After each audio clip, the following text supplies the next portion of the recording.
하면서 담배 펴도 돼요? 네, 뭐 이렇게 공간인데 예, 그 인사를 해야 되니까. 안녕하세요, 지승호라고 합니다. 올해가 뭐 예고해드린 대로 올해가 그 해철님 10주기인데 좀 뭐 안타깝게도 뭐 이유는 잘 모르겠지만 이렇게 추모 행사들도 많지 않았던 것 같고, 그래서 계속 제가 이제 어떤 뭐 강원 선생님 모시고, 강원 선생님은 뭐 한국 최고의 음악 평론가이기도 하시며 또 이 신해철님에 관해서는 가장 잘 아시고, 뭐 친구이자 음악 동료이자 뭐 형제 같은 사이이셨기 때문에 한번 요즘 해철님에 관해서 어떤 생각을 갖고 계신지 여쭤보려고 찾아뵙습니다. 선생님 안녕하세요. 안녕하십니까. 오랜만이에요. 예. 네, 네. 어떻게 건강? 네, 뭐 그냥 숨만 쉬고 있습니다. 여기서 어떤 일을 하시는 건가요? 뭐 그냥 네. 뭐 예, 여기서 제 작업실이고 뭐 또 뭐 유튜브나 뭐 제가 뭐 온라인 강의 뭐 네. 이런 것들 저쪽에서 촬영하기도 하고 예. 뭐 상담도 하고 네. 네, 뭐 여러 가지 일을 합니다. 워낙 또 저기 재주가 많으시니까. 근데 그 신해철 책에도 쓰셨지만 그 마지막에 그 굉장히 신해철님이 의욕적으로 활동을 하려고 할 때 같이 대화를 많이 나누셨고. 네, 그렇죠. 왜냐면 그때 거의 같은 동네 자전거 타고 왔다 갔다 할 정도의 거리에 또 하필 그때 같은 동네에 살아가지고 그래서 또 기억에도 너무 오래 남게 되고 가슴도 더 많이 아프고 그런 것 같습니다. 예. 그게 또 그 신해철님이 굉장히 의욕적으로 활동을 하려던 시기였고 그때 마침 또 선생님도 아프셨잖아요. 네. 병원에 계실 때 제가 병원에 신해철님 연락을 받고 그래서 저한테 그때 막 이제 그 신해철이 이렇게 이제 막 활동을 진짜 거의 5년 만에 노무현 대통령 서거 이후로 거의 뭐 5년 만에 이제 딱 의욕적으로 활동을 재개했을 텐데, 그래서 스케줄이 굉장히 갑자기 없던 스케줄이 많이 생겨가지고 저 문병을 아무 날 뭐 이틀 뒤에 오겠다. 그래서 그래 자 그럼 병원에서 보자 그랬는데 제가 태어나기 전날에 오기로 했는데 연락도 없고 안 왔어요. 그래서 바쁜가 보다. 그 전에 그 다음날 오전에 이제 퇴원을 해가지고 집으로 딱 들어와서 한 아침 11시쯤인데 들어오면 우리가 보통 오랫동안 집을 지우고 있다가 이제 집에 들어오면 제일 먼저 하는 일이 이 컴퓨터부터 켜는 거잖아요. 뭐 입원했을 때는 컴퓨터를 못 하니까 뭐가 와 있나 하고 딱 켰는데 그 처음에는 속보로 신해철 위독 이거 뜨는 거예요. 바로 며칠 전에 통화했는데 그래서 이게 뭔 상황이지? 정말 허망했던 기억이 다시금 납니다. 그게 벌써 10년이 됐네요. 그렇죠. 그때 좀 어떻게 보면 이렇게 한국 사람들한테 충격적인 4월의 세월호 뉴스를 황망하게 접하고 10월에 또 그 해철님이 갑자기 이제 의욕적으로 활동을 하시고 앨범도 내시고 막 하던 상황에서 갑자기 이렇게 믿을 수 없게 돌아가시는 바람에 청천경력이다라는 말이 아마 이런 때에 딱 쓰라고 있는 것 같습니다. 진짜 마른 하늘의 날벼락 같은 거죠. 담배를 안 필 수가 없네요. 그때 같이 그 선생님이 제안을 하셔가지고 그 뮤지컬을 준비를 사실 그때는 1월달 그러니까 이제 그해 아직까지 이제 신해철 군이 이제 은둔하고 있을 때 그해 2014년 저 1월달로 기억하는데 이제 또 그날 또 밤새도록 또 이제 둘이서 수다를 이제 자세히 이제 본격적으로 좀 이제 다시 한번 구두끈을 졸라매고 서로 시작하려고 한다. 그러면서 이제 자기가 준비하던 곡의 데모들을 저한테 한 2곡 들려줬어요. 그게 이제 그때 여름에 나는 아따 이제 그 초기 버전. 그래서 뭐 형도 뭐 좀 생각 좀 해봐봐 뭐 이러길래 자 이제 네가 이제 더 이상 아이돌 스타도 아니고 이제 막 거의 고참 베테랑인데 이제 요즘 같은 세상에 이런 막 K-팝 아이돌의 시대에 그냥 이제 뭐 앨범 내고 공연한다고 이렇게 주목받기는 쉽지 않을 것 같고, 뭔가 그래도 너의 그 권위와 이렇게 또 긴 역사에 맞는 뭔가가 좀 이렇게 좀 그런 게 같이 이렇게 진행됐으면 좋겠다. 그래서 왜 그 몇 년 전이지만 이렇게 왜 한참 전이지만 그 시점에 훨씬 한 7, 8년인가 9년 전쯤에 왜 로얄 필하모닉이랑 이렇게 협연을 한 적도 있었잖아요. 영국의 로얄 필하모닉이랑 오케스트라랑 같이. 근데 사실 그게 큰 주목을 별로 못 받았어요. 그렇죠. 앨범도 안 나왔고. 그건 이미 한번 했으니까 또 그때 락밴드가 이제 오케스트라랑 하는 게 조금 세계적으로 또 유행이기도 했었고. 근데 그게 별로 좀 잘 안 먹혔으니까. 근데 10년 전에 그때 이제 한참 이제 한국 뮤지컬 붐이 그렇죠. 돼 있어서, 이런 또 곡도 되게 많고, 그러니까 이제, 그걸 갖다가 이렇게 주크박스 뮤지컬이라고 하는데, 이미 기존에 있는 곡을 가지고, 이제 곡을 그대로 쓰면서 드라마타이즈 하는 거. 이제 이게 사실은 오리지널 뮤지컬보다 더 어려워요. 그렇죠. 기술적으로는. 왜냐면 가사를 바꿀 수가 없으니까. 그렇죠. 기존에 있는 가사의 상황을 이제 입혀야 되니까. 입혀야 되고 캐릭터를 넣어야 되고 하니까. 근데, 사실 조용필 선생 같은 분도 자기 노래로 뮤지컬을 만들려고 한 20년 전부터 생각하셨어요. 근데 아직까지 아직 안 나오셨잖아요. 근데 이제 그러려면 이제 곡도 많아야 되고, 맘마미아의 아바처럼 곡도 많아야 되고, 또 유명한 것도 많아야 되고, 그게 뮤지컬에 적합해야 되고, 그리고 다양한 상황과 다양한 캐릭터가 이미 그 기존의 발표한 곡 중 안에 들어있어야 되고, 근데 사실 우리나라의 좀 노래 가사는 게 좀 천편일률적이어서 굉장히 좀 불리한데, 뭐 사랑 이야기 말고는 좀 잘 없으니까. 내가 볼 때는 뭔지는 몰라. 또 그런 점에서는 신해철 이 노래가 그나마 우리나라의 대중음악가 중에서 뮤지컬을 하기에는 가장 제일 유리하다. 철학적인 또 사회적인 사회적 시선도 들어있고, 그다음에 무엇보다도 어떤 자아와 주체라는 그런 개념에 대한 일종의 성장 드라마 같은 요소들도 있고 하니까 어떻게 스토리텔링을 해야 될지 어떤 캐릭터를 만들어야 될지는 솔직히 나도 잘 모르겠는데 그걸로 한번 너의 컴백과 이렇게 해서 만들어 보면 그랬더니 너무 좋다. 그때 사실 나도 해철할 때는 많은 계획들이 있었어요. 늘 계획이 많았지 걔는. 그래서 파이스트 무슨 샤먼 오케스트라 동양음악과 서양음악과 전자음악 이 세 가지를 이렇게 다 한 자리에 모은 그런 어떤 실험적인 음악을 또 이렇게 그런 오케스트라도 만들고 그래서 이제 그런 국악 쪽에 아주 유능한 음악 감독인 그런 원일하고 또 이렇게 얘기를 했었고 그래서 또 그러려면 또 자기가 지휘를 이렇게 또 오케스트라를 지휘할 수 있는 지휘를 공부해야 되는데 필요했네. 지휘자는 또 내가 섭외해 줄게.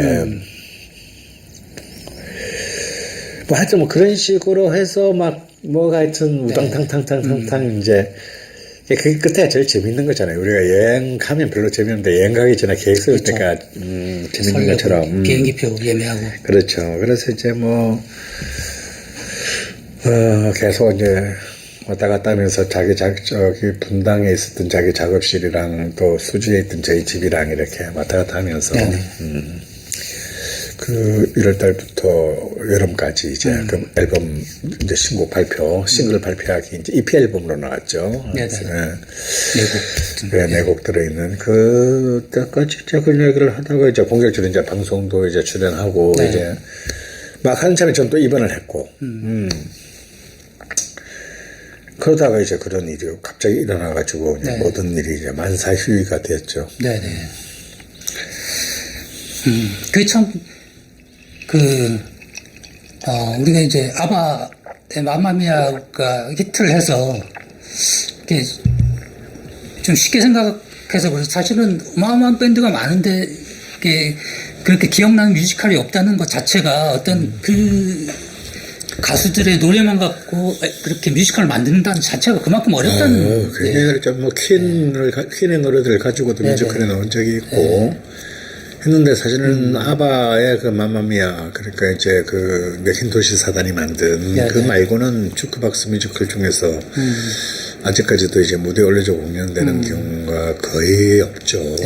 그만큼 보면 사실 어려운 일이고, 우리 국내에서도 이제 그런 시도들이 뭐 없었던 건 아닌데, 주로 이제 좀 다 마이너한 규모의 이제 그리고 특히 이제 한 명의 가수의 노래만을 가지고 하는 경우는 더욱더 힘들죠. 이것저것 히트곡들을 섞어서 만든 뭐 달고나 같은 소극장 뮤지컬은 굉장히 오랫동안 녹음을 했는데 그거는 이제 한 명의 뮤지션의 곡을 가지고 한 게 아니고 예, 이렇게 여러 다양한 이제 80년대 히트곡들 음반 같이 컴필레이션 뮤지컬이죠, 일종의. 근데 뭐 그 일이 전혀 진짜 뭔가 마무리되고 어디 위에 올라가지 못한 채 미완으로 끝나게 됐죠. 사실 지금 뭐 한류라고 해서 굉장히 많이 이제 한국 음악도 그렇고 영화도 많이 발전을 하고 있지만 신해철이라는 그런 류의 이렇게 캐릭터가 지금도 이렇게 대체 불가하다 보니까 지금 상황에서 좀 이럴 때 좀 이렇게 신해철이라는 캐릭터가 그립다 이런 생각이 들 때도 있을 것 같은데 선생님. 많죠. 예, 사실은 뭐 많은 사람이 동의할 수도 있고 또 많은 사람들한테 잊혀져 가기도 하고 그 시간이 너무 많이 지났으니까 그렇겠지만 사실은 뭐 그거 하나만큼은 확실한 것 같아요. 그러니까 뭐 한 100년 한국의 대중음악사에서 정말 그 대체 불가한 어떤 그런 그 캐릭터 그리고 어떤 그런 방대한 디스코그래피 그리고 한 명의 어떤 작품도 작품이면서 또 한 사람의 뮤지션으로서의 어떤 그런 그 정말 독특한 지위를 가진 그러니까 그냥 단순한 스타나 가수가 아니었죠. 신해철은 어떤 의미에서 어떤 한 시대를 대표했다고 할 수는 없지만 한 시대를 대변했고 또 그리고 그 시대의 많은 어떤 표정들을 어떤 자신의 삶과 음악에 투영시켰고 또 새롭게 창조해냈고 이런 면에 있어서는 정말 어쩌면 한국 대중음악사에 있어서의 어떤 가장 최전선에 서 있는 여전히 그런 그 대체불가한 아티스트다라고 저는 생각을 하고 아마 그의 팬이 아닌 그의 열광적인 팬이 아닌 사람도 많이 여전히 동의할 수 있는 부분이 아닌가 생각합니다.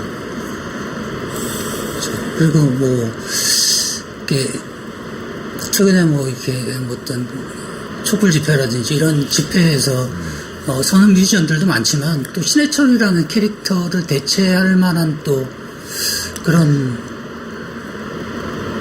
또 그 가수가 또 쉽지 않지 않습니까? 쉽지 않죠. 또 이렇게 뭐 다른 분을 검열하기 그렇지만 계속 열심히 이제 무대에 서서 감사하긴 하지만 왠지 좀 그분이 신해철이라는 존재를 완전히 대체하지 못한 것 같다. 그럼요. 여전히 아직도 우리는 어떤 뭐 배우나 어떤 가수들을 뭐 일종의 엔터테이너 이상으로 보지 않는 그러니까 여전히 어떤 그런 반봉건적인 그런 그 사고 체계에서 대한민국 사회가 아직까지 완벽하게 자유롭지 않지 않습니까? 어떤 그런 상황에서 어떤 그런 이른바 딴따라 이전에 한 사람의 각성한 어떤 시민으로서의 어떤 자신의 정치적인 소신과 또 그리고 타자에 대한 어떤 그런 그 애정을 사회적으로 표현할 수 있는 하고 그 영향력을 행사할 수 있다는 것은 빌보드 차트에 오르는 곡을 발표하는 만큼이나 쉽지 않은 일이죠. 근데 좀 약간 이제 얘기가 좀 많이 좀 무거워졌는데, 그래서 선생님 뭐 이렇게 주기적으로 해철님 살아계실 때, 그 콜라 페트병을 하나 놓고 네, 둘다 밤새 술- 음악 얘기뿐만 아니라 세상 돌아가는 얘기를 많이 하셨다고 하는데 어떤 얘기들을 많이 하죠? 둘 다 이제 저는 이제 뭐 약간 본인에게 뭐좀 술을 못 먹게 약간 개구진 좀 이렇게 뭐 상상력도 있으시고 두 분 다 이랬다 보니까 그 뻗어 나가다 보니까 이제 뮤지컬 얘기도 나왔을 것 같아요. 그렇죠. 예, 뭐 그렇게 이제 둘 다 이제 허약한 몸 때문에 둘 다 술을 못 먹게 됐으니까 남자들이 앉아서 술도 안 먹고 그냥 막 어질러진 작업실에서 그냥 페트병 한 두 병 콜라 놓고 밤새도 콜라만 마시면서 이제 그냥 온갖 얘기를 하는 거죠. 잡다한 얘기. 근데 이제 주로 이제 거의 몽상과 망상에 관한 거야. 야, 이런 거 하면 죽이지 않을까? 뭐, 야, 이런 거 한번 해보지, 그래. 혹은 형, 혹시 이런 쪽 잘하는 사람 많아요? 이런 거. 그리고 자기가 최근에 읽었던 책에서 얻은 영감, 책을 워낙 많이 읽었으니까. 그래서 저는 워낙 걔는 다독하고, 저보다 더 많은 분의 책들을 읽어내니까 나는 걔한테 솔직히 들어서 배우는 게 많았죠. 예. 딴 데서 써먹어야지, 이래서. 그래서 근데 이제 주로 이제 그렇게 밤새도록 이제 한 것들은 이제, 아무래도 둘 다,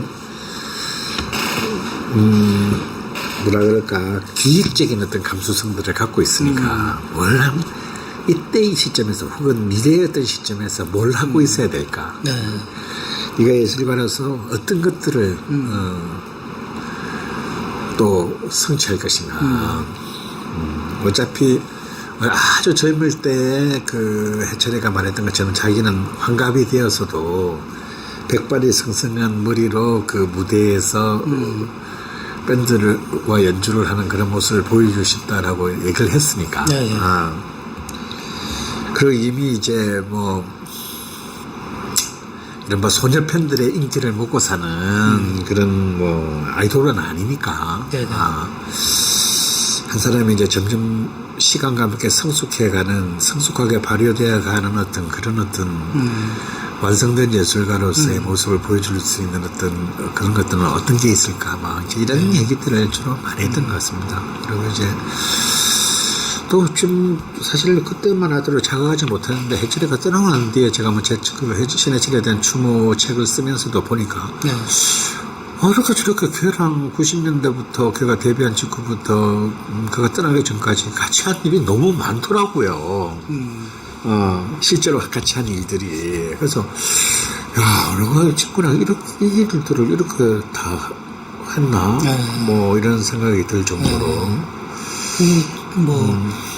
최근에 쓰셨지만, 굵직한 것들만 해도 정글 스토리. 또 같이 또 선생님이 제안을 해서.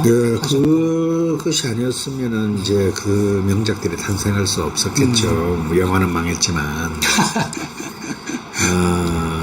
정말 그때 생각하면 아직도 짜릿해요. 그때가 이제 사실은 창작자로서 혹은 또 퍼포머로서의 신해철이 가장 최강의 그렇죠. 그 파워를 보여줄 때였기 때문에 정말 숨 쉴 틈 없이 이게 뿜어져 나오는 어떤 그런 창의력들이 그 짧은 시간 안에 너무나 정말 정글 스토리. 영화를 크게 부응하는 수준으로 제가 제작을 못해서 좀 창피했죠. 그래서 영화는 망했지만 이제 OST는 전설로 남게 된 굉장히 저주받은 걸작이 됐어요. 명반이었죠. 그때 40만 장이 팔렸다고. 그게 몇만 장 팔린 게 중요한 게 아니라 지금 들어도 약간 소름이 끼칠 만큼 이런 해철이 말고도 이런 훌륭한 친구들이 다 다 투입이 돼가지고 이 트랙 하나하나씩을 만들었구나라고 생각하면 스릴이 쫙. 실제로 김수철님도 그렇지만 그 어떤 돈이 들어오는 부분을 음악적으로 투자를 해서 그때 아마 그때 좀 저예산 영화다 보니까 돈도 많이 못 줬고 거의 못 줬죠. 제 기억에 그때 음악 감독료로 3천만 원인가 준 것 같아요. 그러니까 사실은 거의 날로 그냥 한 거죠. 왜냐면 거기는 녹음비 이런 거 다 포함되어 있으니까 개별비가 3천이 아니고. 그러니까 실제로는 물론 이제 나중에 억만이 팔려서 그 인세는 받았겠지만 그렇죠. 뭐 팔리는 걸 생각 못했어요. 내가 볼 때 그 받은 돈 모에 몇 배를 썼을 것 같아요. 그리고 또 기억하시는 앨범이 또 마지막에 박노해 시인의 20주기. 예, 그 노동의 새벽. 네, 노동의 새벽. 그거는 이제 박노해 개인이 아니라 그 시집에 대한. 그렇죠. 이 시집만큼 제가 또 그 시집에 나올 때 국문과의 문학도였기 때문에. 이거는 이제 80년대에 있어서 좀 잊을 수 없는 어떤 그런 거라서 이제. 그 시집은. 근데 그 시집에 있는 시들로 만들어진 노래들이 많고, 또 새롭게 더 만들어질 수도 있는 여지도 많고 해서, 그걸 기획했는데, 저는 솔직히 그건 더욱더 저한테는 정말 잊을 수가 없는 것이, 저는 기획만 하고 캐스팅만 캐스팅도 다 못 끝난 상태에서, 그때 또 선생님 제가 쓰러지게 됐죠. 쓰러져서 거의 이제. SDS를 치셨다고 또. 그래서 본래 이제 해철이는 그걸, 자기 코가 석자라서 그까지는 한 곡 정도는 내가 참여는 하겠지만 전체는 그 자기가 음악 감독을 맡아서 하기는 힘들다고 고사를 했어요. 그런 상태에서 제가 쓰러져서 거의 이제 불기의 객이 될 뻔했고 실제로도 한 달 가까이 세철님 표현으로는 거의 이제 기다시피 해서 메일을 보내셨다고 생각해요. 그래서 저는 솔직히 까마득히 잊고 포기를 한 상황에서 그래서 제가 이제 거의 병원하고 이제 요양 마칠 때까지 거의 한 5개월 이상이 지나고 난 뒤에 한 반년 정도 지난 거 같네요. 지나고 난 뒤에 서울로 다시 올라왔는데 그때만 해도 제가 제대로 걷지도 잘 못할 때였는데요. 그게 다 완성이 되어 있다는 거예요. 누가? 그게 어떻게 한 거를? 아니, 아직 캐스팅도 다 안 끝난 상태에서 뭐가 어떻게 된 거지? 이제 됐는데, 그걸 또 신해철 군이 다 이미 자기 농담으로는 형이 가는 줄 알고 일종의 마지막 선물로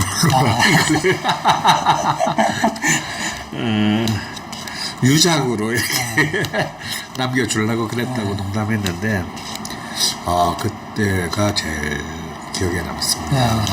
물론 이제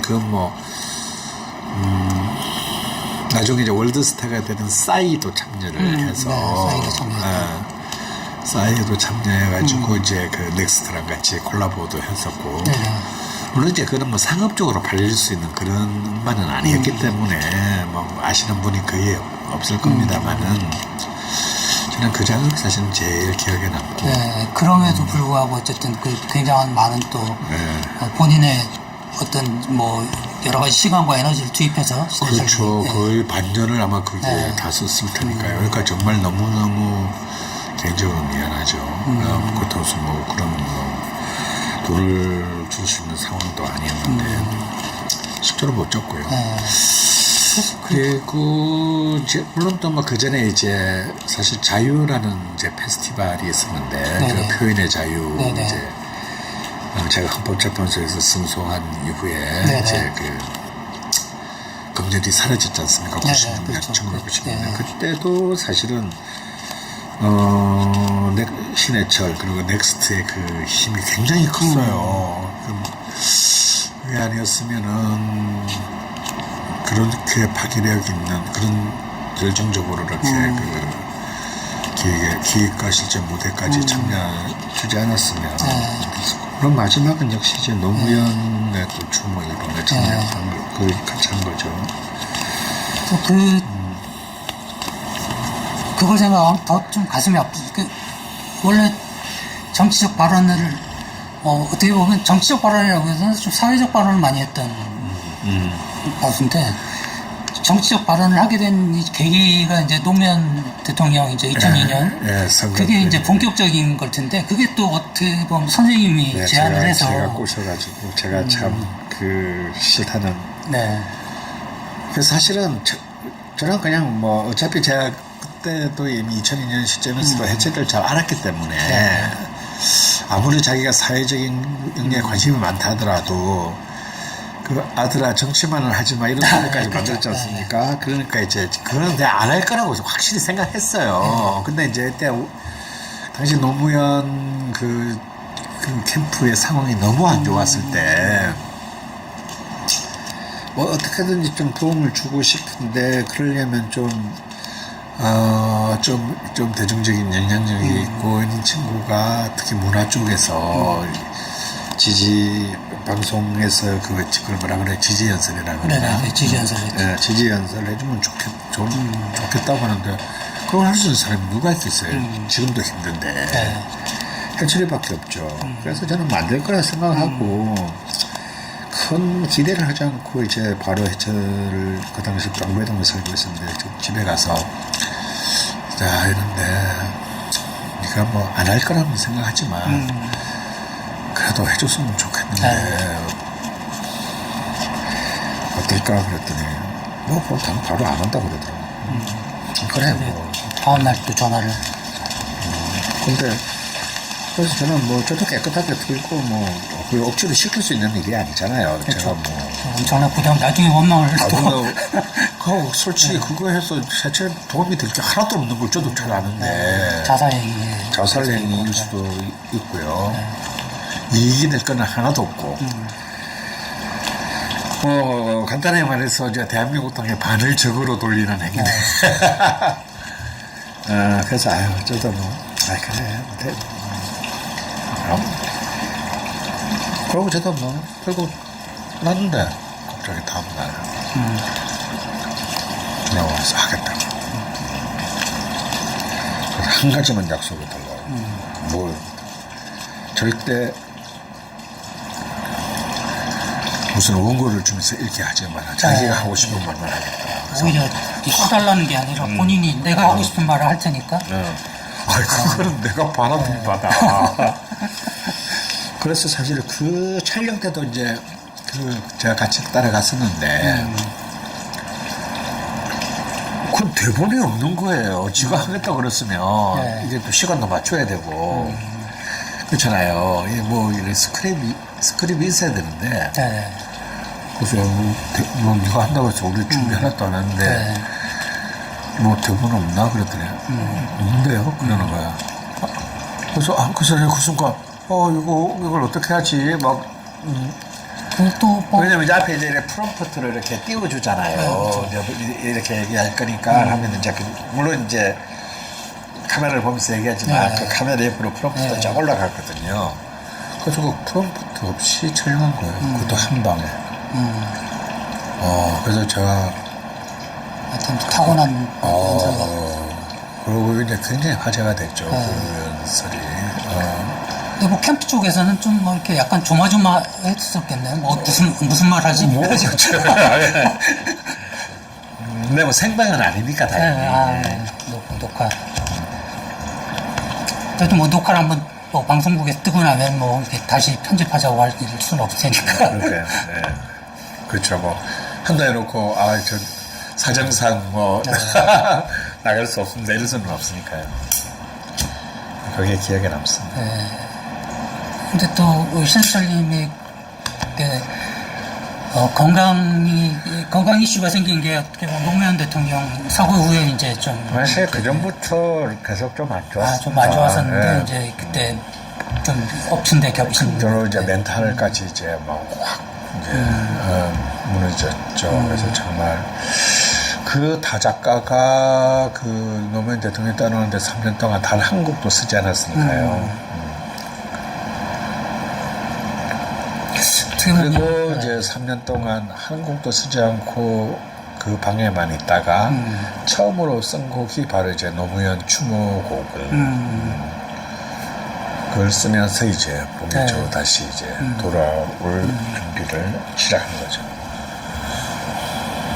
어쨌든 뭐 그때 그 건강 이슈가 없었으면 훨씬 많은 또 음악이 있었을 수도 있는데 굉장히 안타까운. 그리고 뭐 선생님이 또 책에도 표현하셨지만 그렇게 또 이제 한동안 이제 못하던 걸 해야 되겠다 의욕 때문에 정말 이제 그때 또 신인 같은 마음으로 이제 의욕에 불타고 있었다 뭐 이런. 예. 근데 또 이렇게 어떤 그런 상황이 됐으니까. 그래서 더 안타깝고요. 아직까지 정말 마지막으로 칼집에서 뽑을 수 있는 그 딱 직전의 순간인데, 그래서 그렇게 긴 침묵을 딛고 새롭게 뽑은 그 칼의 광채를 한번 보여줬었어야 되는데, 그 마지막 광채를 보지 못한 것, 그런 게 참 해안에 남습니다.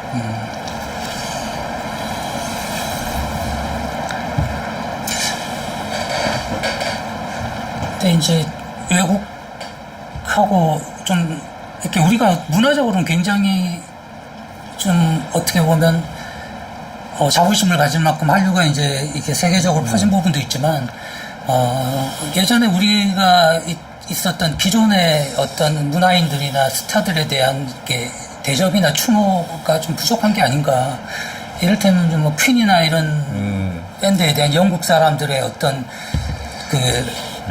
추모 열기나 이런 걸 생각해 보면 우리한테도 신해철 노래가 그대에게 이런 늘 보면 막 야구장에서 응원할 때 부르고 꼭 이게 신해철인지 몰라도 막 그냥 젊은 사람들 다 따라 부르고 아는 노래인데 10년이 됐는데도 어떻게 보면 그런 이렇게 추모 열기가 없다는 게 좀 저는 좀 안타까운 우리가 문화를 굉장히 존중한 국민인가 좀 의심도 들고 이런. 그게 저는 그 한 나라의 그 진짜 예술의 수준은 딱 언론에서 의해서 저는 규정된다고 봅니다. 그러니까 이제 가령 미국 같은 경우를 예를 들면 70년대면 50년 전인데요. 네네. 5년 활동한 이글스 같은 밴드의 노래를 그 노래의 가치를 지금 세대가 어떻게 알겠어요? 네, 그렇죠, 그렇죠. 어차피 모르기는 크기나 얘기는 모르는데 그런데 거기에는 만약에 이글스가 이렇게 재결성 다시 컴백 공연을 했을 때 사람들이 며칠 동안 줄을 서서 젊은 친구들도 기다려서 갔거든요. 그걸 만들어주는 거는 뭐냐면 사실은 이제 언론들이에요. 그래서 끊임없이 그것을 조명하고 그렇죠. 가치를 부여하고 그래서 마치 네가 지금 누리고 있는 이 문화의 뿌리가 어디에서부터 왔고 그러니까 우리가 이제 하다못해 이제 아카데미 시상식이나 이제 그래미 이제 시상을 보면 교묘하게 어떤 그런 히스토리, 자기들의 오래전 역사들에 대한 정말 존중이 있어요. 그렇죠. 그리고 또 실제로 그 존중은 지금 당대의 스타들이 그대로 보여주고요. 그럼 당연히 지금 세대의 팬들도 할아버지가 누구인지 잘 모르겠지만 존중할 수 있게 되죠. 그럼 좀 그중에서 또 좀 적극적인 수용자들은 그 50년 전, 70년 전의 노래를 찾아서 들어보게 되고 또 이제 표절이 아니라 지금 세대들이 그런 60년대, 50년대의 그 명작들을 샘플링해서 또 새로운 곡을 만들고 이런 맥락이 있다, 역사가 있다. 그리고 그런 것을 또 정확하게 또 언론은 포착해서 분석하고 네. 알게 해주고 이제 이런 것들이 이제 그야말로 수용의 계보학을 만들어가는 행위인 거거든요. 그러니까 이 현재 속에서 과거와 미래를 보게 만드는 통찰력. 그냥 수용자들이 그냥 단순히 수동적인 뭐 주문의 돈 꺼내서 판사고 공연가는 어떤 수동적인 소비자가 아니라 그런 어떤 자신이 누리고 있는 어떤 그런 문화적인 그 소비 행위 속에서 정말 역사를 계열화하는 거 그런 것들은 이제 사실은 이제 뭐 언론 평론가 학자 학교들이 해야 되는 일들인데 우리 이제 그런 부분들이 아직까지는 굉장히 취약해서 지금 막 뜨고 있는 뭐 뉴진스다 뭐 예를 들어서 뭐 그전에 좀 전에 뭐 블랙핑크다 뭐 BTS다 뭐 이제 이런 데에 대해서 우리는 막 열광하지만 그냥 그걸로 끝이에요. 그렇죠. 그럼 또 이제 또 새로운 사람이 나서면 또 그걸로 또 우르르 또 몰려갈 것이고. 그거를 어떤 평론가나 언론이 맥락화해서 이렇게 계보를 만들어 줘야지 이제 영국도 수많은 상업 방송들이 있지만 BBC 이제 채널 4 같은 공영 방송에서는 계속 끊임없이 지금 막 MZ 세대들한테도 엘비스 프레슬리의 다큐멘터리를 만들어가지고 보여줍니다. 그러면 계속 그런 게 기획돼요. 그래서 지금 네가 누리고 있는 이 문화의 뿌리가 어디서부터 시작되었으며 어떻게 이제 우리가 예술적인 진화를 해가고 있는지를 굉장히 일상적으로 자기가 그 속에서 자신의 문화적인 그 수용 행위들을 포괄적으로 그 경계를 넓혀가게 만드는 그런 이제 시스템이 만들어지는 거죠.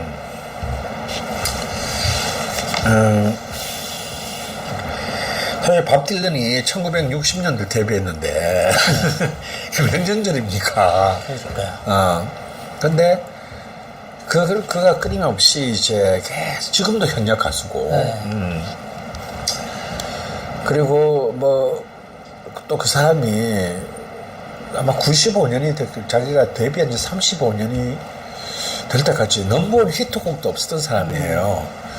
그런데도 계속해서 그의 가치를 조명해주고 그냥 단순히 노벨 문학상 이런 거 받아서가 아니라 이 사람이 그동안 조명해왔던 그런 것들이 있으니까 노벨 문학상을 연결. 그래서 언제나 파트너를 얘기할 때는 60년대 비틀즈하고 동급으로 이렇게 평가한단 말이죠. 사실 대중적인 영향력을 파괴로 오면 이거는 이 가치에 올려놓으면 안 되는 수준이죠.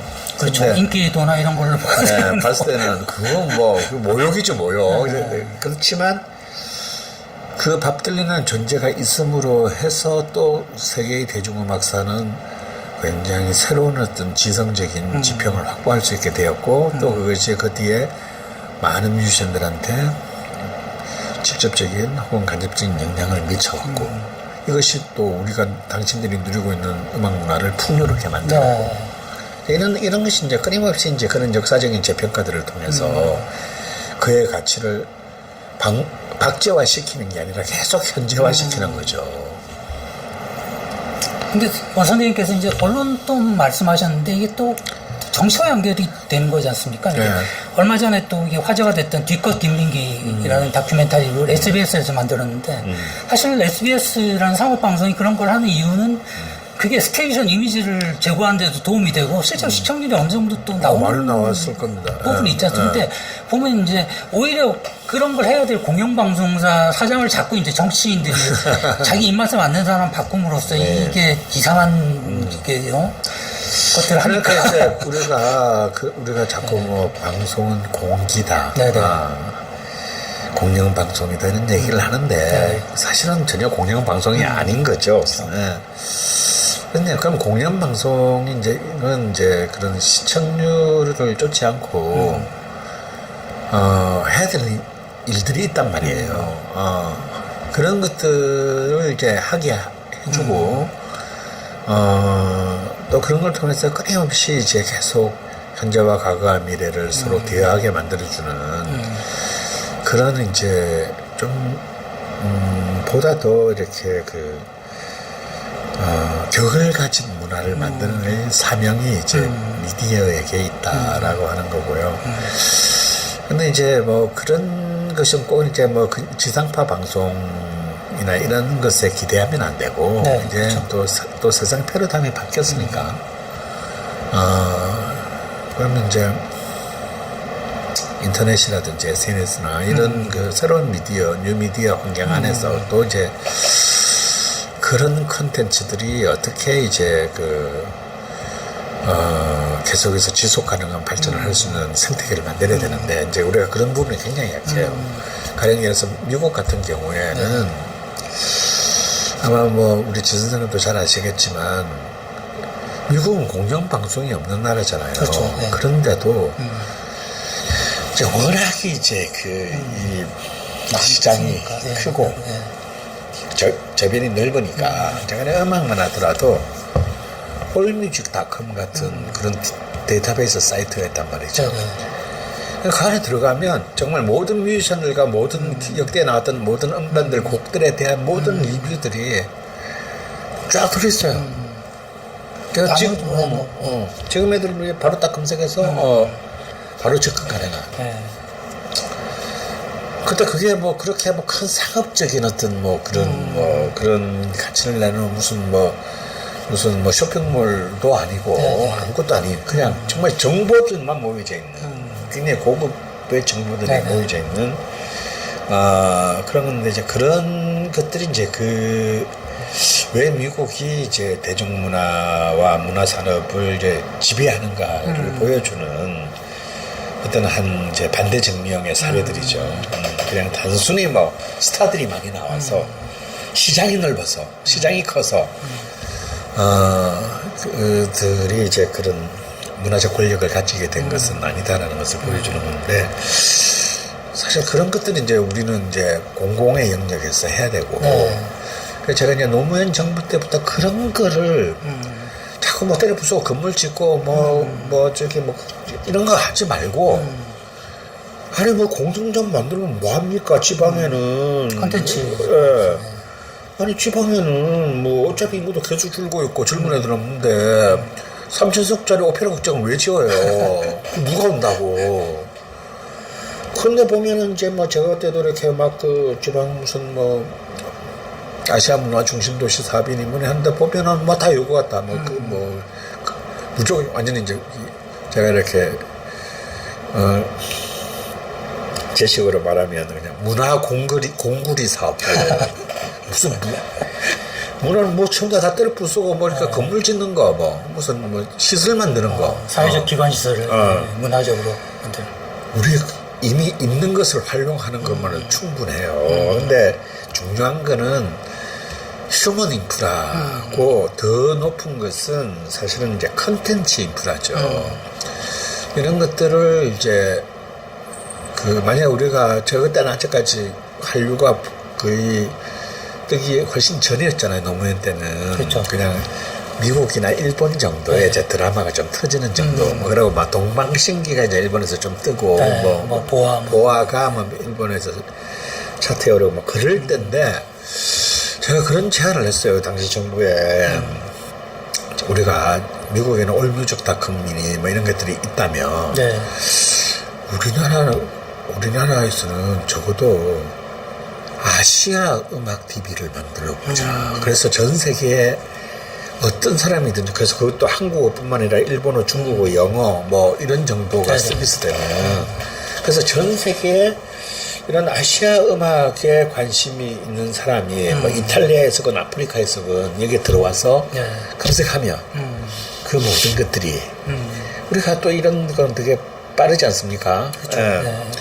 그리고 더 나아간다면 이 자체가 바로 플랫폼이 돼서 바로 들을 수도 있고 또 다운받아서 유료로 구매할 수도 있는 그런 쪽으로 연결시키면 이거는 굉장히 인문학적이면서 동시에 굉장히 큰 아시아의 우리가 어디에 누가 있는지도 모르는 한국뿐만 아니라 아시아 전역에 있는 뮤지션들의 플랫폼으로 기능할 수 있지 않겠냐.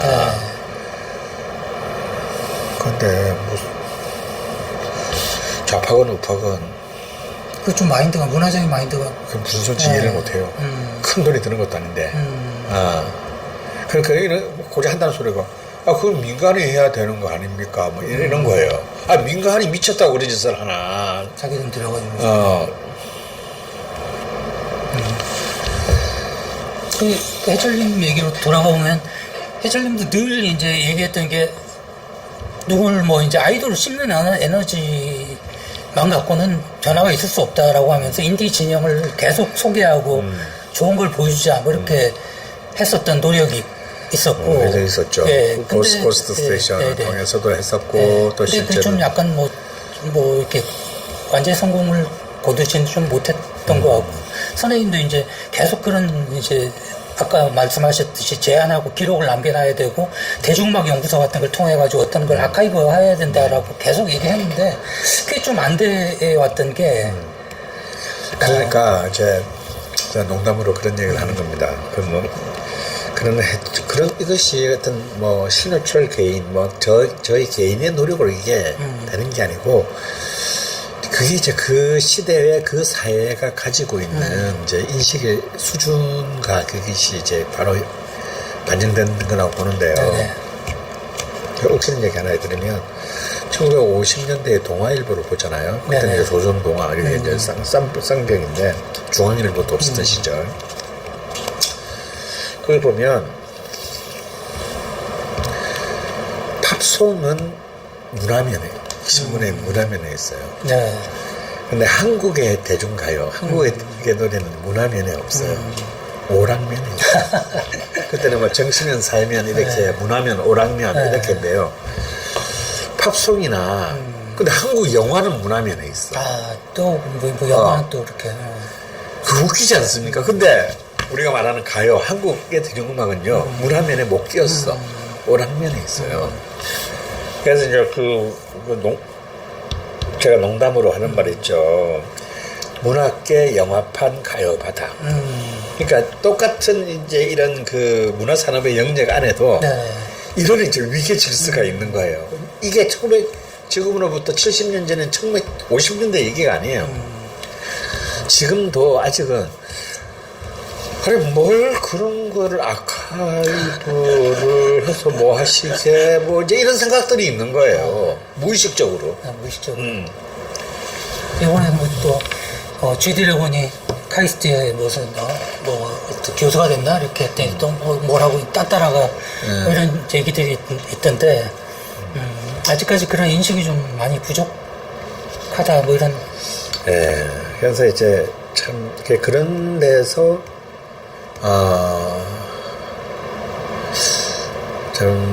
저나 해철이가 이런 얘기들 이제 밤에 이제 막 얘기하다 보면 이제 많은 벽들을 우리가 어떻게 개별적인 노력이나 몸부림으로는 넘어설 수 없는 어떤 그런 벽들에 대해서 굉장히 아쉬워했던 적이 거의 너무너무 많았습니다. 사실 이제 정치판에서는 소위 이제 노무현 정신이라는 게 한 번씩 이렇게 좀 회자가 되면서 계속 얘기를 꺼내지 않습니까?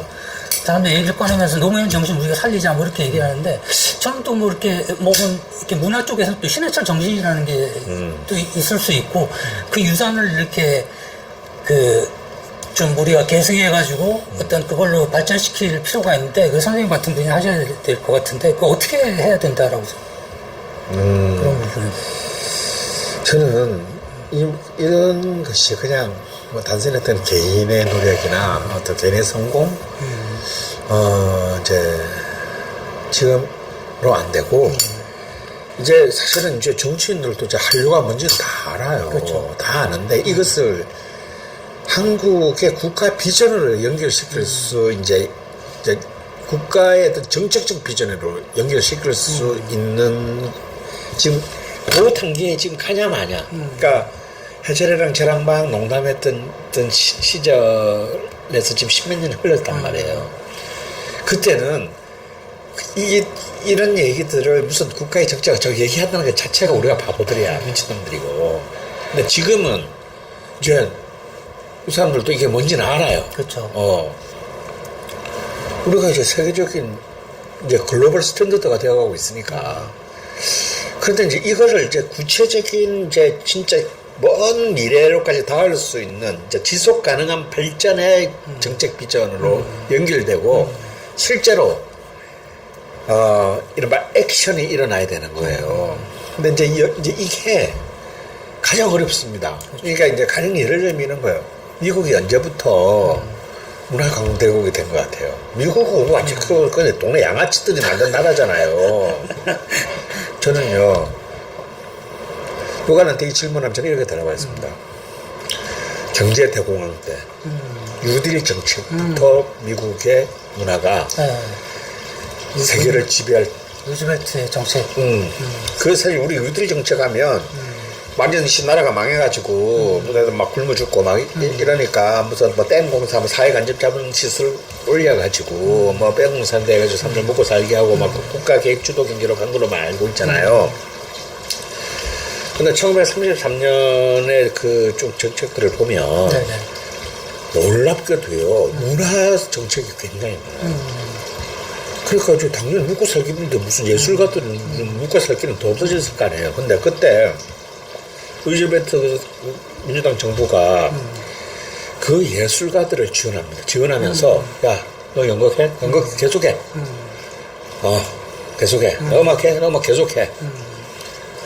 그래서 그들이 자신의 어떤 그 상황이 힘들어졌지만 독자적으로 생존하기 힘들어졌지만 이런 사회적인 어떤 구조를 통해서 이 예술가들이 정말 그 자생적으로 자기들이 재생산을 해 나갈 수 있는 구조를 국가, 연방 정부가 구조로 만들어 특히 소외된 영역, 인기가 없는 영역, 예를 들어서 뭐 흑인 연극배우 집단, 묵고 살 길이 있겠어요?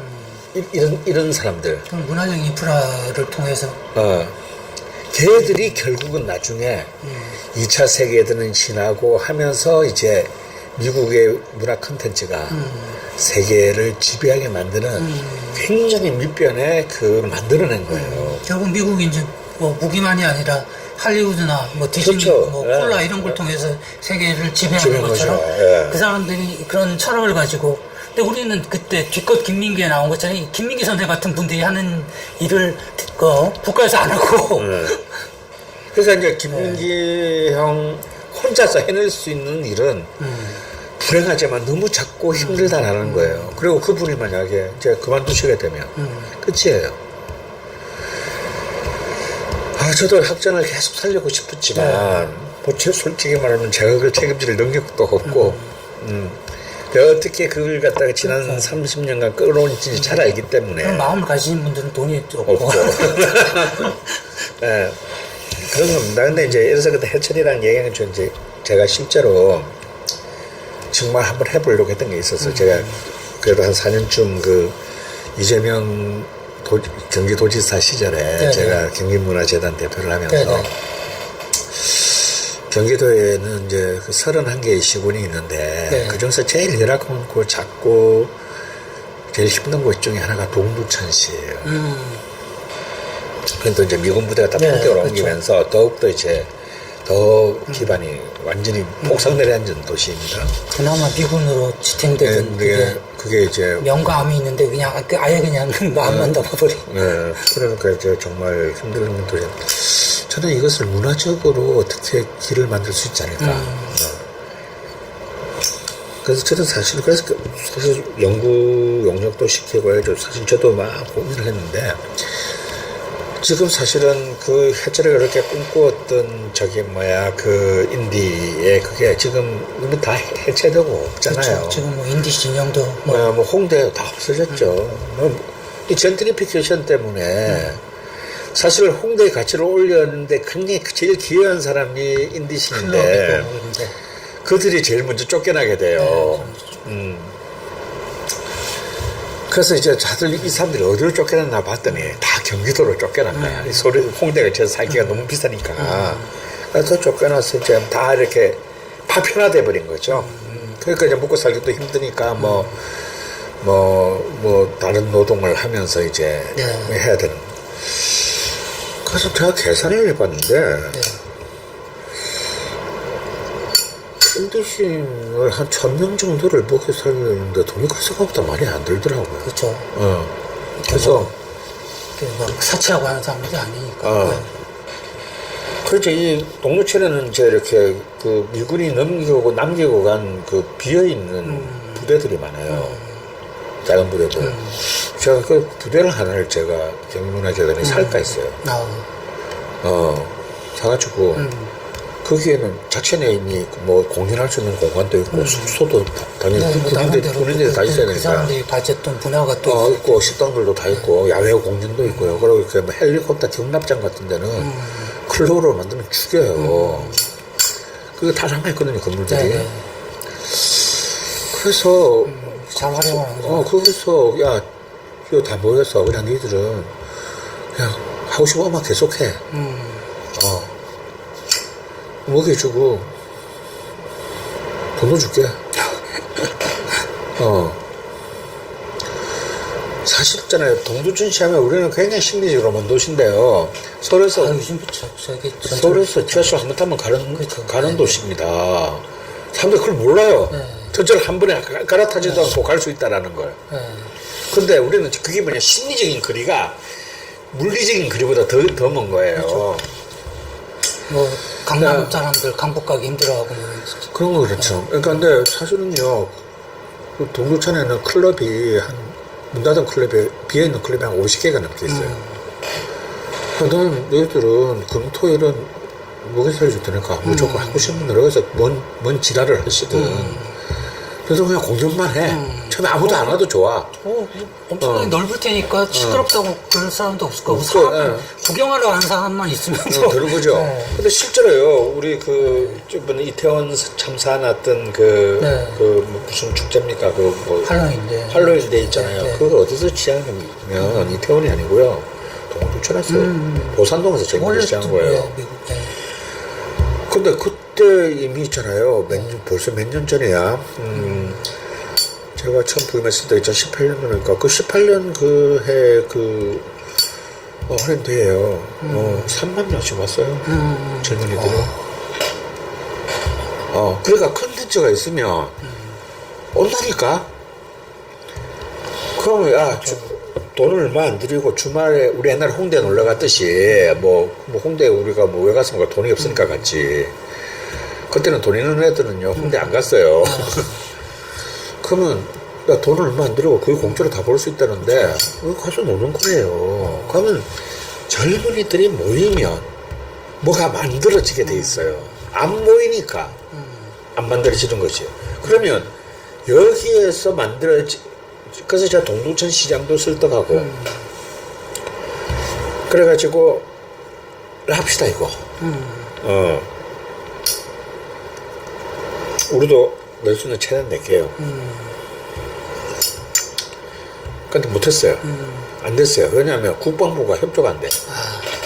그러려면 이제 이게 일단 부대를 먼저 확보해야 되는데 요즘 비용이 있는데 이게 또 진짜 복잡해요. 무슨 뭐 토지 오염 이걸 갖다가 또 뭐 검사해야 되고 하는데 또 한 5년 걸린대. 아유 이것저것 다 따지다가 날 새겠네. 그래도 저는 임기가 이미 끝나서 더 이상 못했죠. 그런 것들을 사실은 이미 옛날에 많이 꿈꿨던 거예요. 해철이랑. 국가가 인디를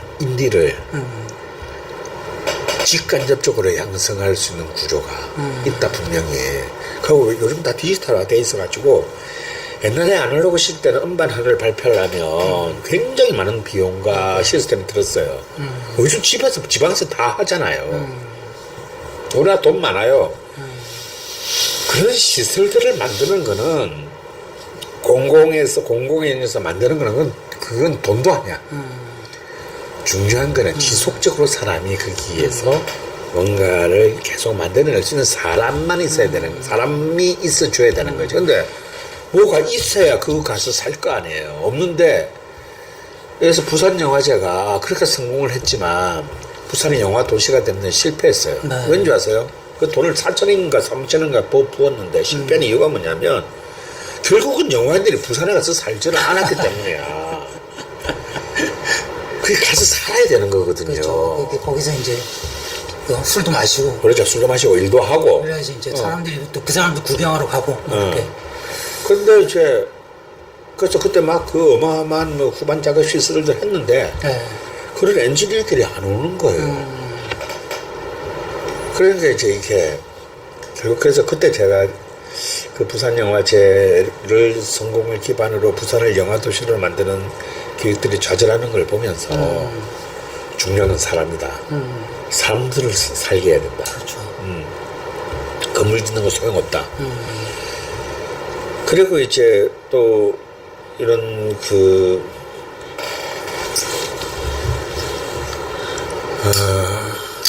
이런 것도 있어요. 특히 우리가 이거는 참 결국 신도시가 만들어질 수 있는 거는 수도권밖에 없어요. 경상북도에 전라북도에 무슨 신도시를 만들겠어요. 사람이 점점 인구가 줄는데. 그렇죠. 근데 지금 유일하게 지금 인구가 늘고 있는 곳은 경기도밖에 없어요. 서울도 줄고 있고. 그러면 신도시가 만들어질 수 있는 최적의 상황은 경기도밖에 없어요. 땅도 있고 사람들도 그렇죠. 계속 늘어나는 곳은 경기도밖에 없단 말이에요. 그래서 제가 이제 경기주택도시공사 사장을 꼬시려고 했어요. 나는 어차피 이제 신도시 만들잖아. 이 신도시 계획이 쭉 있어요. 1, 2, 3, 4, 5. 거기 적어도 뭐 몇만에서 몇십만 명짜리 도시가 만들어지는데 누가 뭐 기본소득, 기본주택이나 얘기하잖아. 그래서 야, 한 500가구만 내놔. 500가구만. 네, 500가구. 500가구만 그 왜 있잖아요. 임대주택, 영구임대주택처럼 내놔. 공짜로 하겠다는 거 아니고 내놓으면 그 뭐 하실래요? 뭐 하시는데? 그래서 만약에 A라는 신도시에 한 500채 정도 되는 단지를 만나면 여기는 연극인만 받는 거예요. 지금 대학로에 연극인이 있습니까? 없잖아요. 동네 살 수 없으니까. 그렇죠. 그러면 새로운 신도시에 그 신도시 하나 가운데 연극인들의 마을이 하나 만들어지는 거예요. 그러면 이제 아파트만 들어서는 게 아니라 상가도 들어서고 뭐 이게 될 거 아니에요?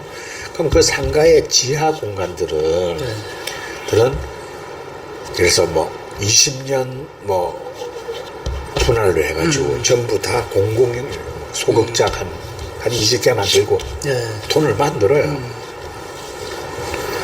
그래서 그 연극인들이 자 미국 브로드웨이처럼 야 임대료 한 달에 1불 상징적으로 해서 너희들이 기획하고 운영해. 그래서 뭐 되든 안 되든 그 유명한 얘기가 있어요. 연극 관객의 첫 번째 관객이 누구냐면요.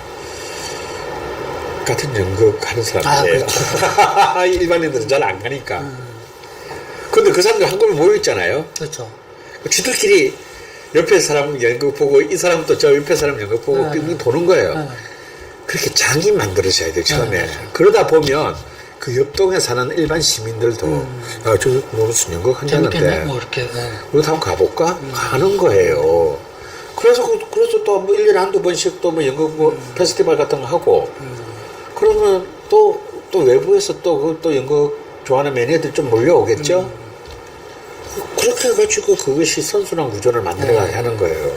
그럼 이거는 뭐냐면 그냥 문화부의 차원의 발상은 되지 않고 주택공사가 중요해요. 주택공사. 근데 이렇게 되면 내가 주장하는 포인트는 이거예요.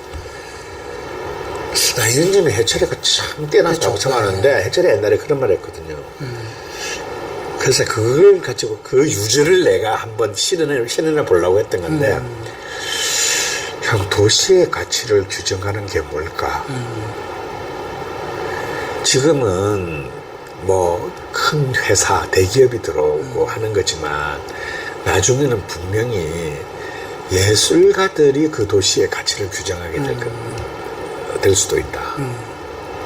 근데 처음에는 그 말을 듣는 무슨 또 장꼬대 같은 소리 하나. 예술가들이 들어가면 사람들이 싫어하지 않을까? 나 이제, 그런 얘기 했는데, 한 10여 년이 지나서 생각해 보니까, 야, 이거 이제 중전 얘기인 거예요.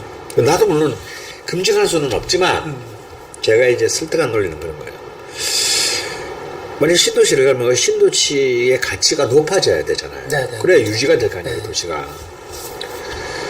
근데 지금 이제 우리가 그냥 단순한 인프라나 무슨 육아, 교육, 보육 뭐 이런 거는 이미 모든 신도시의 기본법으로 다 하고 있기 때문에 특별히 차별화된 컨텐츠가 못 돼.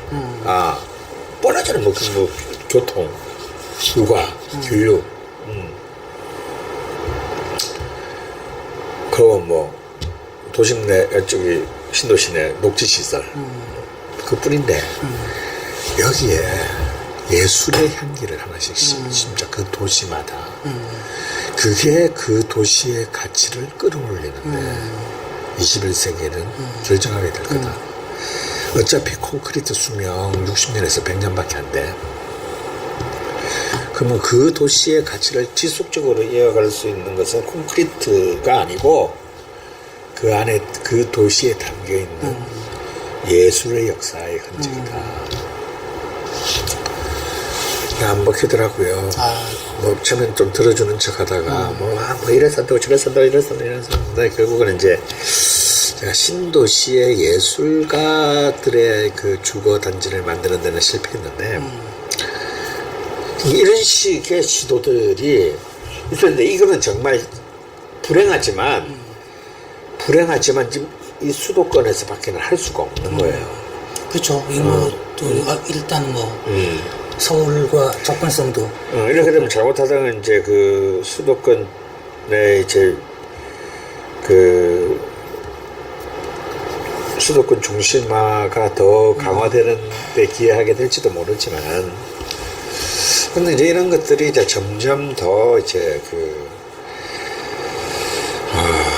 지역들의 영역에서 어차피 지역은 제가 볼 때 분명히 메가시티로 가게 될 겁니다. 이런 상태로 지금 지역들이 전혀 경쟁력이 없으니까요. 그 지금 경상북도만 하더라도 이제 없어지는 거 아니에요. 시골은 없어지는 거잖아요. 그렇다면 이제 그러면 그 차별에 대한 포인트가 뭐냐? 저는 예술이라고 봅니다. 그럼 이것도 결국은 또 정치권을 잘 설득해야 될 텐데 예전에 김구 선생님이 그 문화가 높다를 꿈꾼다라고 했고 지금 한류를 또 생각해 보면 다들 그 백범 김구 백범일치는 그 인용하면서 실제로 그것을 하진 않는데. 책을 안 읽은 아마 그 백범일치 제대로 안 읽은 것 같아요. 지금 생각해 보면 이게 한류가 됐던 부분에서도 그러니까 DJ의 철학과 문화에 대한 DJ의 철학과 이런 부분이 상당히 긍정적으로 작용을 했던 것 같은데 근데 지금 정치인들을 보면 이게 문화가 돈이 된다 이런 것만 생각하지 어떤 그런 철학적으로 접근을 못하고 있는 것 같고 그게 딱 불행하지만 딱 그 수준이 바로 그 나라의 문화의 수준인 거예요.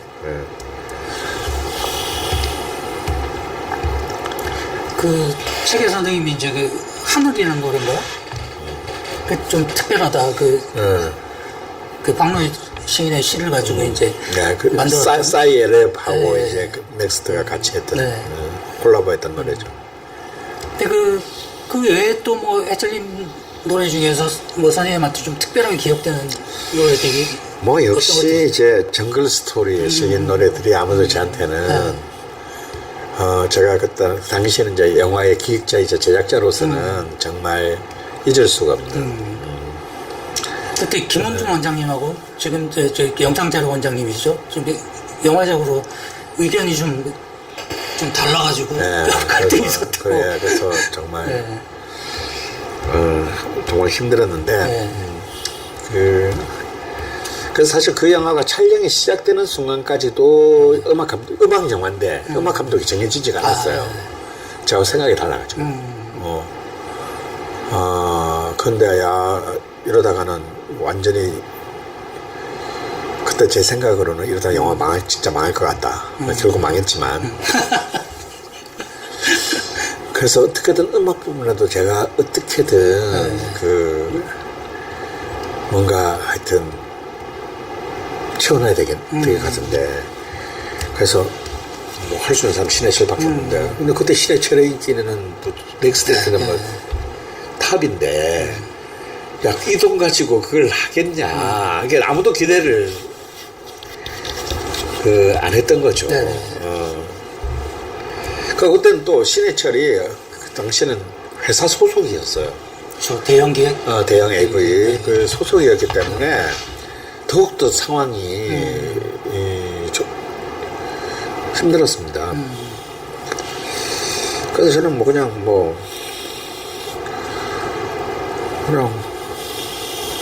그때 또 그렇게 친할 때도 아니고 그 대승적으로 그때 AV 대형 AV 그 사장님하고 해철님이 락 음악 영화라고 이렇게 또 흔쾌히 그래서 일단 신해철은 제가 설득할 수 있죠. 근데 솔직히 너무 좋은 것 같다고. 어쨌거나 락 영화니까 이거는. 근데 문제는 사장님은 자기가 설득 못 시킨다 이거예요. 그렇죠. 아무래도. 그래서 이제 그러면 내가 사장님을 한번 만나 뵙고 내가 한번 간청을 해볼 테니 네가 옆에서 좀 또 이렇게 지원 사격을 해주라. 그래서 이제 사장님을 만났는데 의외로 사장님이 흔쾌하게 토달지도 않고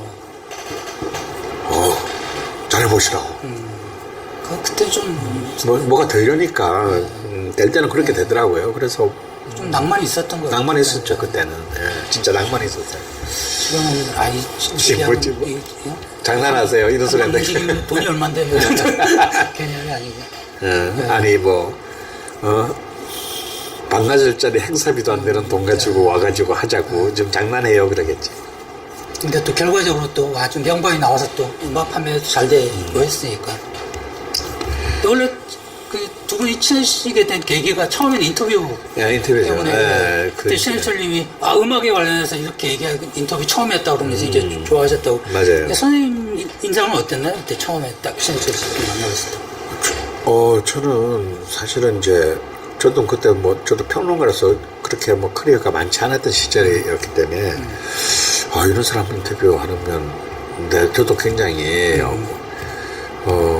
나는 시간이 많이 필요한데 시간을 많이 할애해 줄 수 있을까 이제 이런 걱정을 하면서 이제 홍대로 이제 나갔는데 본인 내키면 막 그래서 결국 인터뷰를 3일인가 했어요.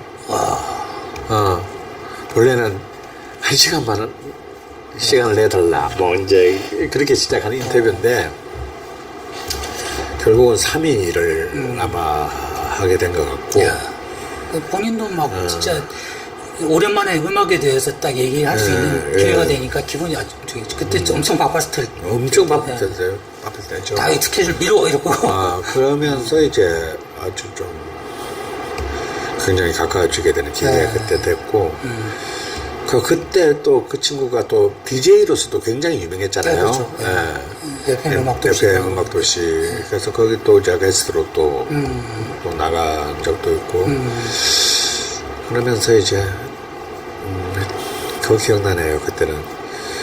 심야에 방송하면서 그 스튜디오에서 담배 피우면서 방송했는데. 요즘은 옛날 보면 그 윈블던 테니스 보면서 담배 피우고 그랬었는데 실내 체육관에서 담배 피우고 그랬는데 지금 비행기에서도 못 피니까. 그리고 이제 바로 이제 정글 스토리. 그게 되면서 이제 그것도 계기가 됐지만 또 이렇게 개인적으로 친분을 또 이렇게 가지게 된 또 특별한 계기가 있었을 것 같기도 한데. 계속 일 때문에 정글 스토리 또 하고 하시면서 이렇게. 그러다 보니까 이제 서로 좀 말이, 저도 이제 많은 뮤지션들을 인터뷰를 했지만, 어떻게 보면 배짱이 맞는다, 이런. 그렇죠. 이렇게 뭔가 하여튼, 인터뷰를 하면서 이게 그냥 이런 게 있잖아요. 나도 참 배울 게 참 많다, 이 친구는. 선생님도 또 이렇게 지식이나 이게 말빨로는 누구한테 안 되시는 분인데. 근데 너무 신기한 거예요, 그런 점에서. 그래서 이제 그러다 보니까 이제 계속 막 사소한 걸 가지고도 이렇게 계속 만나게 되고. 예.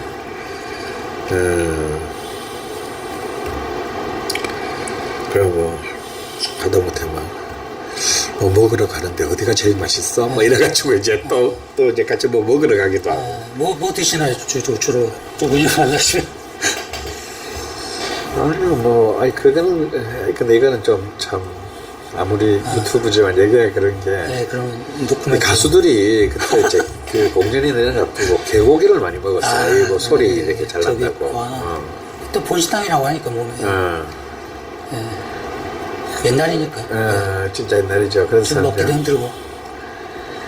그래서 근데 사실은 그렇게 개고기를 그렇게 좋아하는 편은 아니었던 것 같은데 이제 다들 뭐 그렇게 먹는 그때 풍토였으니까 그래서 형 개고기 진짜 잘하는 집 어디나 참 그렇던데 막 그러면서 그래 내가 진짜 내 단골집인데 그래서 한번 가볼래? 좀 비싸긴 한데 그래가지고 그게 단골이 됐지. 어느 날 내가 또 그 개구집을 여름 갔는데 저기 가서 먹고 있는 거야. 막 자기 밴드 멤버들이랑.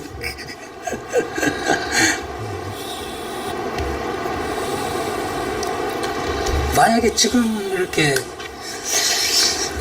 만나게 된다면 무슨 말을 해주고 싶어요? 신해철이는 어떻게? 야, 다음에 또 뭐 하지? 아마 그 얘기 하겠죠 또. 그래서 무슨 작당. 네, 그런 작당 모의 하는 게 제일 재밌어요. 근데 또 그런 것도 있죠. 아무래도 또 그 평론가이시니까 또 너무 이제 친하다 보면 그 평을 할 때 좀 약간 좀 평론가 객관적이어야 된다. 뭐 이런 또 이렇게 전개가 있다 보니까 그런 불편함은 좀 없었나요? 저는 전혀 없습니다. 왜냐하면 저는 평론이 객관적인 얘기라고 생각하지 않으니까. 그것도 사실은 어떻게 보면 맞죠. 뭐 평론가 신입니까? 객관적이게 집 꼴리는 대로 하는 거지.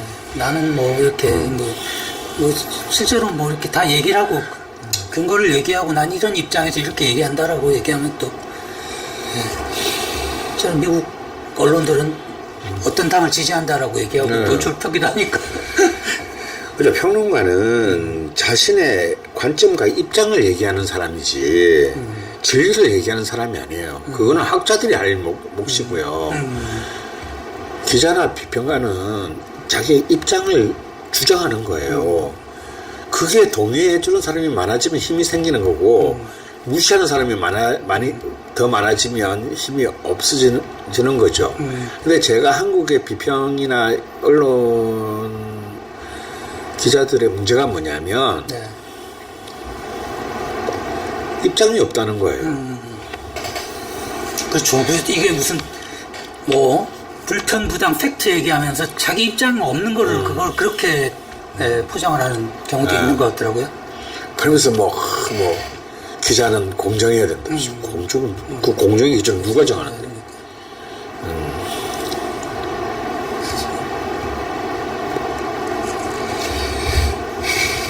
일단 다 뭐 자기 의견이라는 게 일정하게 편파적일 수밖에 없는 건데 그 편파적인 이유, 근거와 뭐 이유를 설명하면 되는.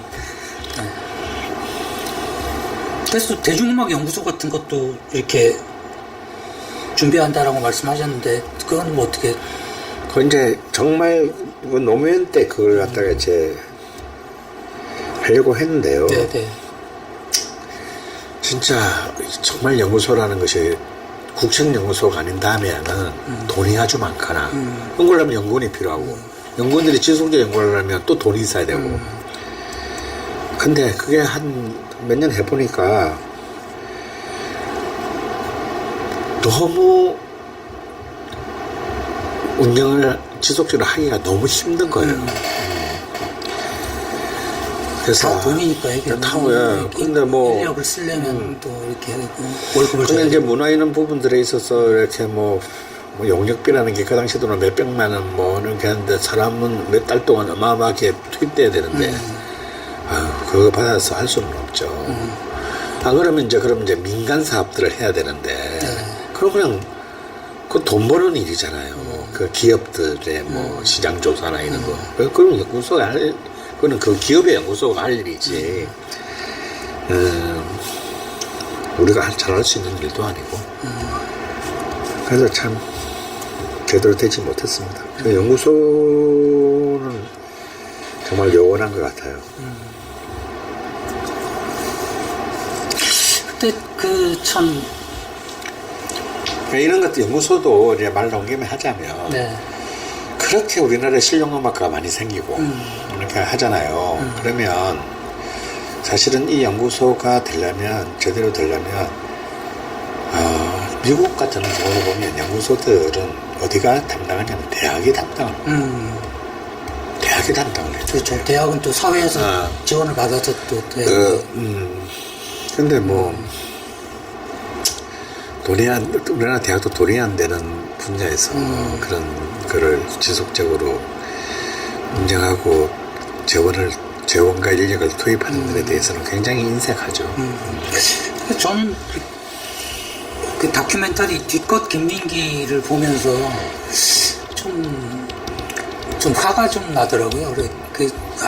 김민기라는 양반이 참 많은 희생도 했고, 우리 한류라는 게 오는데 또 뭐 공이라는 상당한 공이 있었는데, 야, 이거 그 학전 하나를 우리 사회가 못 지켜주는구나, 이런 생각이 들어가지고 좀 화가 나던데, 지금 보면 한류 시장이 엄청 두 사람이 막 싸우고 이런 게 막 화제가 되고 이러는데도 그 사람들이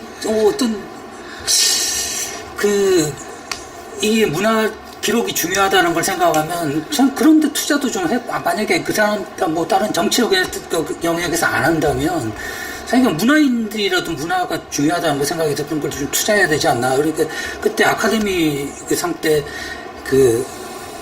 봉준호 감독이 스콜세이지한테 헌사를 알렸던 건 막 박수 쳐주고 이러면서 우리는 왜 그걸 안 하냐 이런 생각이 들더라고요. 그것도 이제 그렇죠. 그것도 결국은 이제 한국의 문화산업이 이제 아까 말한 글로벌 시장에 진입을 했지만 그거는 외형만 그런 거고 아직까지 이제 사고나 비전의 성숙이 아직까지는 초창기다 보니 그렇게 해서 막대기 부리는 돈의 일부를 다시 자기들이 발딛고 있는 이 한국 대중문화의 질적인 성장에 기여할 수 있도록 피드백을 하는 것까지는 인식이 도달하지 못하는 거죠. 그게 사실은 자기들이 다른 데 쓰는 돈에 비해서 굉장히 적은 돈으로도 사회에 공을 이렇게 세우고 나중에 생색도 엄청나게 낼 수 있는 일인 것 같은데. 제가 옛날에 내가 어디라고 얘기할 수 없지만 한 15년 전, 아니 한 17, 8년 전인데요. 우리나라에서 몇 손 꼽는 대기업에 그런 제안에 관심이 있었던 적이 있어요. 제가 이제 정부에게 기대한 것들이 좌절되면서 이 공무원들하고는 이제 얘기가 너무 힘들구나. 그러면 이제 아무래도 우리나라 대기업들은 오너십으로 움직이니까. 그렇죠. 그러면 차라리 회장님 한 명으로 꽂히는 게 낫겠다.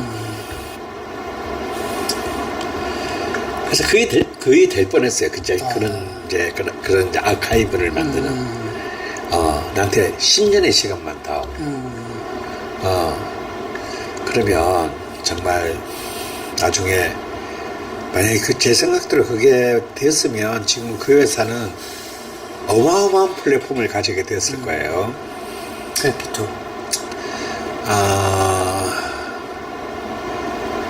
근데 그래서 거의 오케이 뭐 이렇게 된 거예요.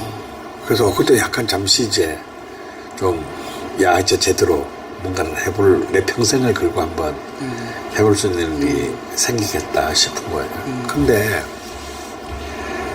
이 실무 담당자가 갑자기 어떤 부장님이 바뀌었어. 또 사람 바뀌면 또 이게 다 원점으로. 어디 사람은 이제 자기는 임원이 돼야 되잖아요. 그러니까 딱 이런 거죠. 뭐 하시는 건데요? 일단 내가 하고자 하는 일을 이해를 못해. 그래서 얼마나 걸리시는데요? 첫 번째 모델이는 달려면 한 3년은 걸리겠죠. 3년이요? 뭘 하시든 3년이나 걸려요. 뭐 다 대충 이제 무슨 말인지 아시겠죠? 이런 식이야. 이 모든 거를 기업이 빨리 투자해서 뭐가 먹어야 되는데. 아니 내가 지도를 가지고 하자고. 근데 얘는 이제 뭔가 실질적으로 그렇죠. 아웃이라고 자기는 그걸로 이제 성과를 해야 되는데 나는 지가 보기에 나는 완전 그냥 대기업 등골이나 빼먹는 이제 눈에 보이지도 않는 걸 하겠다고 그러고. 그런 거죠. 근데 결국 그 사람은요, 제가 런칭해 놓은 것을 기반으로 해가지고 상장했어요. 저도 싹 다 뺏어가서 저를 배제시키고. 이게 상장해서 돈이 된다는 것만 알았던 이게. 근데 뭐, 그래도 그렇다고 내가 또 다시 쪼르륵 가서 제가요, 막 날 괴롭혀요. 뭐 이런 얘기 할 수는 없는 거잖아요. 그래서, 기업하고 하는 건 결국은 이 기업의 논리 안에서는 이게 쉬운 일이 아니구나. 노소영 관장님이 재산 분할 받으면 문화에도 관심이 있으시니까 정말 문화에 투자를 하시라고. 바로 그 회사였어요. 그 예전에 보면 삼성이 그때 좀 영상 사업단도 만들고 나이세스 이런 걸 통해서 보세요. 그 정글 스토리 OST가 나이스에서 나왔어요. 그렇죠. 근데 왜 그리고 그 정글 스토리 영화 투자도 삼성 영상사업단에서 했고. 근데 삼성 영상은 어떻게 됐습니까? 돈 안 된다고 바로 시작 철수시켰잖아요. 이 양반들이 이렇게 돈이 안 된다고 이렇게 또. 그건 진짜 꾸준히 했었으면 어떻게 보면 지금 어마어마한 컨텐츠를 가지게 됐겠죠. 삼성전자가. 자기들이 넷플릭스 이런 걸 또 할 수 있어요. 그러니까 그래도 이제 이건희가 오디오에도 관심이 많고 음악에도 관심이 많고 그래서 이제 그걸 한 건데 그래서 실제로 삼성 영상사업단의 첫 번째 단장이 삼성전자 출신의 전무가 왔어요. 그분이 공무과 출신이었어요. 그런데도 딱 그룹 본사에서 보기에 회장의 의지가 있고 실제 그 많은 몇백 명의 삼성전자 임원 중에서 그래도 문화적인 베이스가 돼 있는 사람을 수장으로 보냈는데도요. 잠시 실적이 이렇게 계속 아무래도 충격 마이너스가 많이 나죠. 누수도 많고. 그러니까 결국은 그때 접을 때 마지막 작품 터진 게 뭔지 아세요? 시리예요, 시리. 그런데도 접더라고요. 제가 이게 뭐 실제로 뭐 그런 일이 있었는지는 모르겠는데 시한만 심어놔. 그 당시에 김대중 대통령이 직접 이건희 회장한테 전화했다는 얘기도 있어요. 조금만 더 생각해 보는 게 어떻겠냐고. 접지 마시고. 근데 기업의 논리에서는 그게 안 된다. 이해하자가 많이 들어.